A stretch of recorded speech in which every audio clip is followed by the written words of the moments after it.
Welcome to Clarity in Action. This is the show where we have real conversations that are going to challenge your perspectives and drive real action. So if you are tired of holding back and you're ready to make bold moves, this is the show for you. Join us as we are going to take you from confusion into clarity. Hi, everyone, and welcome back to another episode of Clarity in Action. This is one that is near and dear to my heart because we are talking about serving others through the power of coaching. And some of you who have known me for a while, you know that this has been my background for years, and I am here with my friend, Pedro Stein. So Pedro, welcome to the show. Oh, I'm so thrilled I'm here. Thanks for having me, Clara. You bet. So we met just through some mutual connections, and you do a lot with coaching as well. And I think, when we talk about changing perspectives to inspire action, I think coaching's at the heart of that, because I still think a lot of people don't really understand what coaches do. Yes, it's accountability, but it's so much more than that. And I guess the first question I have for you is, what do you think are some of the myths of what coaching is? What are some of the myths that are out there around coaching?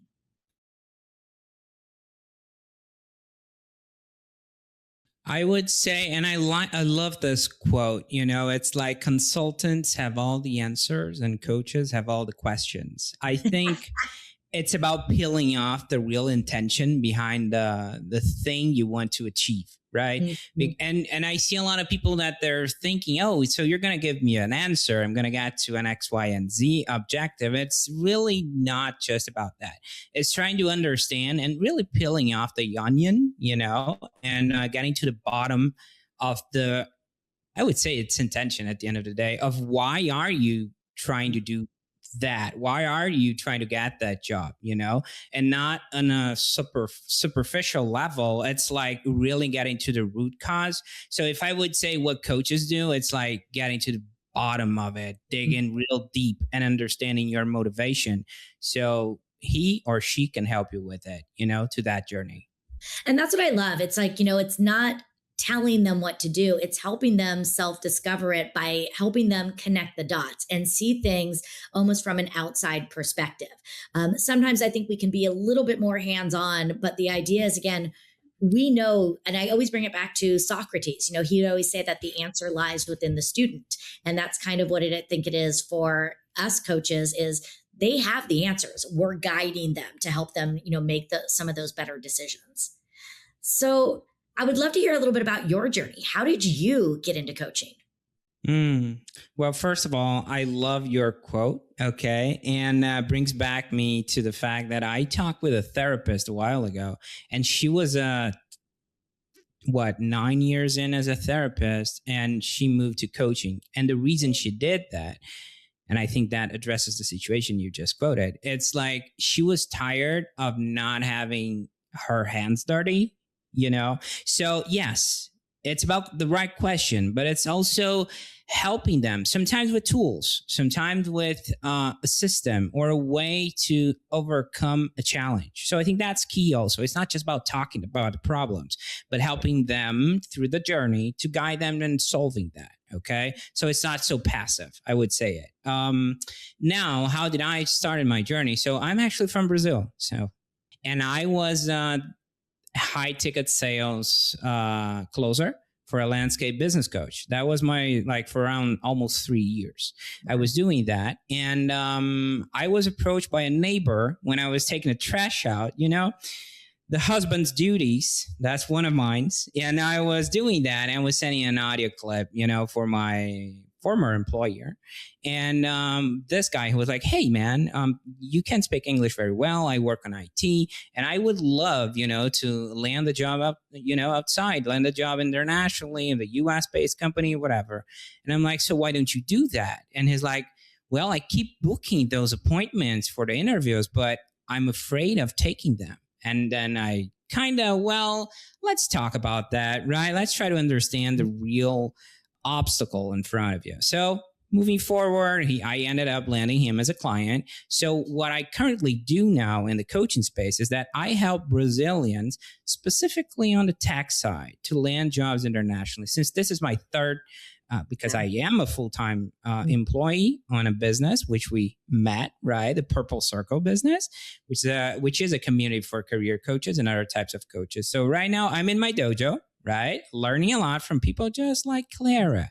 Okay. And in the meanwhile, on a side thing, I do help the Brazilians land jobs internationally. So I would say that's a good summary of what I do right now. That's so cool.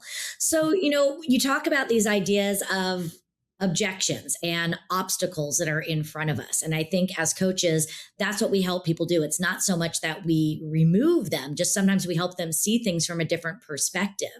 When you are working with people, are there any main focuses? I know everyone's different, but do you see some commonalities, some common threads that are coming up? Like, what are some of the biggest obstacles that you help people face and work to overcome?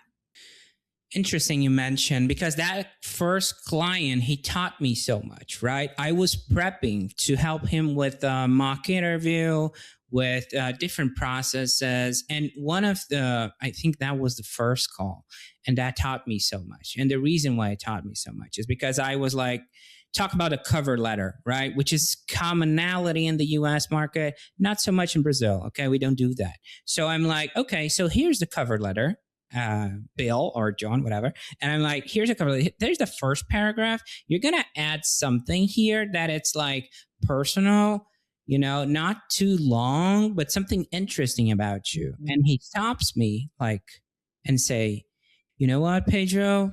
There's nothing interesting about me. And I'm like, oh my God, I'm seeing my plan of 4 to 5 calls, super direct with that consultant mindset going down the lines, right? I'm like, oh, okay, here we go. Thinking, oh, I never thought it like that, So that was a huge lesson. And you can see that like a lot of people are good at designing a plan, especially in the coaching side, but in reality, that's not true coaching. True coaching is, and you can see the pattern, it's like peeling off the real intention behind it. Okay, let's backtrack a little. I cannot move forward before we address the situation. What's not interesting about you? So that I would say that's one of my key takeaways, at least with that client. And I've been showing, especially in the tech side, because they're so good at hard skills, Clara, but more often than not, the soft skills they lack, which is the part I can actually help them the most. That's so great. And that's what it is. It's helping them. It's guiding them. It's being able to unlock them so that they can, show up as a better version of themselves and take the ownership that they need to do. I think many times one of the biggest things that I find is walking people through fear. Many times the reasons they're not doing something, they may say it's time, they may say it's lack of money, but oftentimes at the heart of it, it's some sort of fear. I would love to get your perspective. When you see someone holding back, how do you help them break through that fear?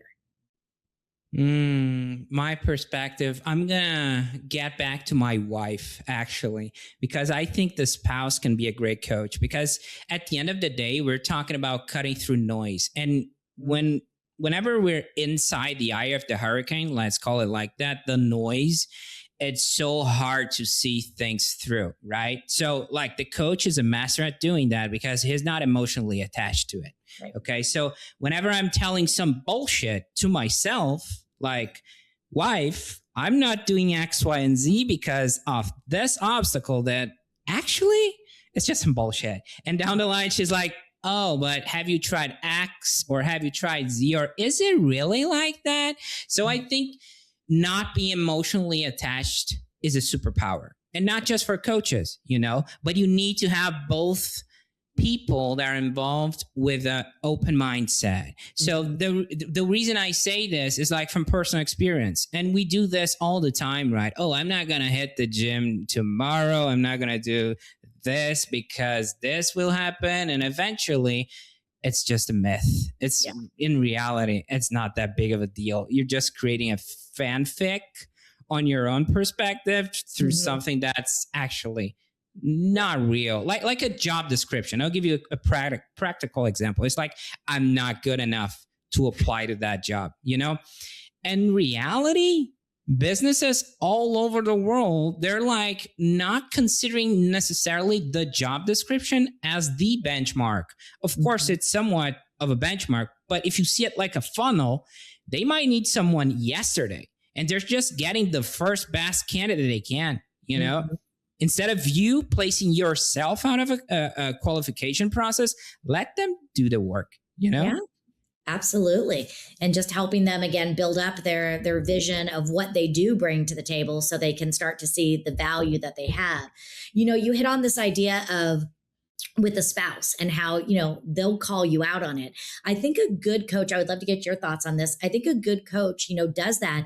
And it's that partnership that the coach and the coachee have together, that the person who is being coached needs to give almost permission to the coach to call them out a little bit. And here's what I mean by that.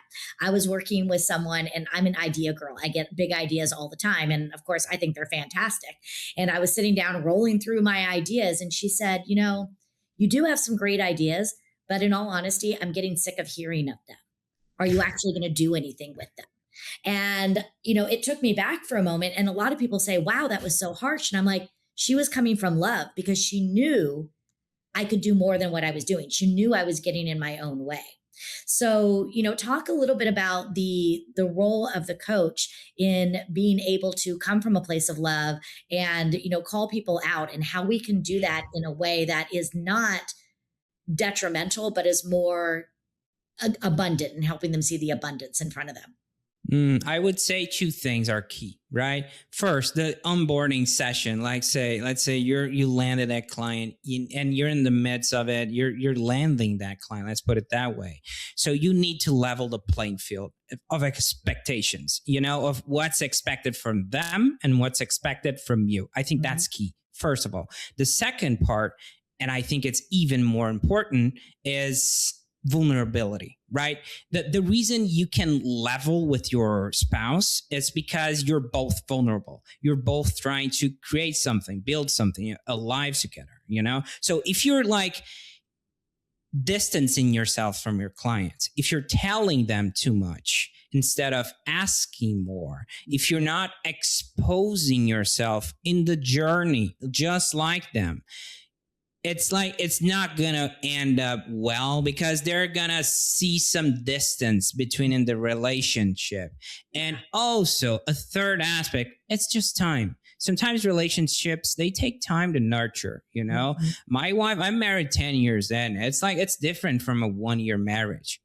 It just is, as much as I can try, So I think it's a mix of all three that I mentioned, if that makes any sense. I'm not sure if you agree with that, Clara. Absolutely. I do. I can see where you're going with that. I want to talk a little bit also about the mindset and the concept of investing in coaching. I think a lot of people would love to have a coach, but they get scared off by the fee. And I really try to get people to understand that, this is an investment in you. This is an investment in your business, and you should be your greatest asset, and really getting people to understand that. So how do you talk people through the idea that there is a fee to it, but it's a fee about investing? I think I would say you can talk about that in two ways, I think. Potentially. Well, first of all, you can filter the people that have never had coaching. And that's an interesting filter, because if you have a pre-qualifying filter like that, you're ended up not having to be part of the awakening process. And I was a high ticket sales closer for a landscape business coach, like I mentioned here. And I felt that I spent too much time selling the idea of coaching to someone who actually didn't get it. Okay. And that was time consuming. So you're in a crossroad. Either you try to do the awakening, which sometimes take time, So because you're going to convince them that it's not about lighting up candles. You got to convince them they're not going to dance the kumbaya, right? We're going to get real results. But that's time consuming. Be aware of that. Or you take the next step, which is like, have you ever invested in coaching, or do you have that type of mindset before you hop on a call with someone? Yeah. That's like a pre-qualification filter. Really depends on how you want to put the reps. Sometimes you want to put in the reps and you want to impact more people and you want to talk with people and we want to be part of the awakening. But I wouldn't say that's the easy route. Okay. But let's say I'm talking with someone like this. I think at the end of the day, it's about serving. If they feel you're in a vulnerable position, you're trying to help, and coaching, it's just the next natural step instead of just trying to close them or trying to enroll them into a program, I think that's your best bet. It's just like, hey, I'm here to help. This is how I roll. I do this. Maybe we can talk. Maybe we have synergy. What do you think? And try to expose them a little bit on what coaching looks like. Definitely. So now if somebody is looking at bringing on and working with a coach, what would maybe be some either questions that they should ask the coach or things that they should look for? Because it's like anything, it needs to be a good fit. And sometimes, it takes time. You don't want to just jump into it. You really want to make sure that you have that partnership with them. So what would you encourage someone to ask as they're interviewing a coach? I would say the main question, the main ask is, do you have a coach? Because at the end of the day, if someone is talking to me about self-investment, self-improvement, it's only fair they do the same. Yeah. Okay. So are you in a position that you feel you still need to grow like a person? If they don't have a coach, come on, that's to me is a hard no, a hard pass, because they need to have that mindset of always growing, always in the journey, So I would say that's the first one. I would say that's the main one. We could have other options like referrals, testimonials, and we can do all about that. But at the end of the day, I'll tell you this as while I'm in a position that I'm a podcast host for Purple Circle, I had people doing pro bono work. They're exceptional. And I had people charging $15K a program. They're terrible. Okay. So at the end of the day, I don't think it's about the testimonials. It's about are they investing themselves and how they will handle the first call. Will they ask true questions? Are they worried about alignment and not just trying to close you? Are they worried about how can I support Pedro or Clara without the need to close them? Is it a resource? Is it a referral? Are they actually from the heart, honest and say, what, maybe I cannot help you. Maybe X, Y, and Z can help you, So I think it's about the intention behind it, and especially if they have a coach. I love that. I think it's really important to make sure that they are on the growth path as well, because we're all growing.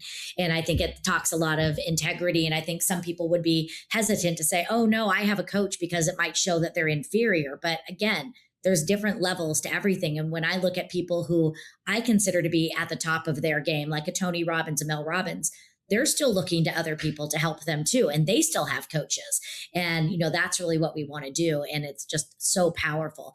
Now, let's just say that somebody does want to. Let's just say that they are maybe an entrepreneur. They're just getting started. So they really don't have the funds to hire a personal one-on-one coach. What are some other maybe alternatives to say, okay, do this for maybe 6 months or a year while you're building up your money and can invest in one?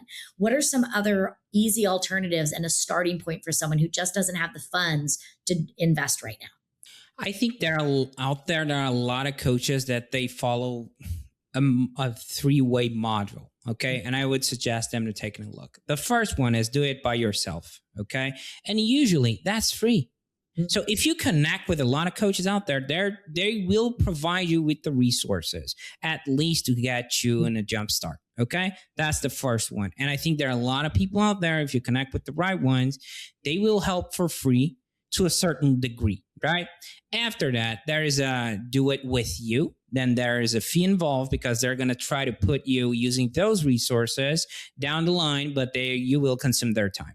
And I would say there's a third aspect, which is done by you, but that's more like a consulting side. I would say look for the right coach. He's out there. There's a lot of people out there doing free work, pro bono work also. And eventually, if you talk to the right person, you get into a position that you will be helped despite resources. Okay. That's the way I think about it. And again, we all have to start somewhere. And I think if you are committed to it and you create a system, you create a plan and you follow it and you're committed to it, knowing that the end goal is to be able to hire it, it's a process of doing it. So I love this. So I would love to ask you, I know you're working on a lot of things, what is next for you? What is it, your big focus right now? Well, that's an interesting question. I love that question. I am currently in my dojo, right? So I was headhunted by Purple Circle, and I'm like, okay, I'm going to talk with coaches in the podcast, which I'm the podcast host, full-time job. Okay. And the side hustle, it's still my career coaching business. So right now, like I said, I'm in my dojo, which is great because I was talking with people just like you, and I realized I was doing something wrong. I'm charging by the hour. I'm turning myself into a commodity, something I don't want to do. So I hit the brakes and I'm building my offer as we speak to dial in. And of course, I do have one-on-one clients right now, and it's happening. It's still going, but I am in the point that I need to be so efficient because I still want to be part of Purple Circle, but I still want to build my practice. So it's about what's next. It's about building the right structure, the funnel, the CRM, and the right offer and positioning so I can just hit play and then we have fun. That's basically what's in the horizon. And, you have hit on so many words that just resonate with me when you talk about, serving. It's not about selling, it's about serving. When you talk about a skill set of asking questions and listening, there are so many great things. And those are really the items that, make a strong coach. It's really coming from that place. So I have one final question to ask you before I let you go. And that is, sitting where you sit today, right now, how do you define success for yourself? Oh my God. You're getting me to a rabbit hole. Yeah. I need to think really hard about my true intentions. And I have a personal big goal, which is losing weight right now. Okay.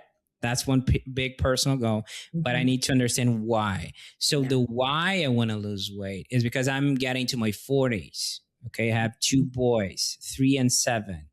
So whenever I'm going to grab that another slice of pizza, I'm thinking, okay, that's not good for my health, right? Because I want to raise them.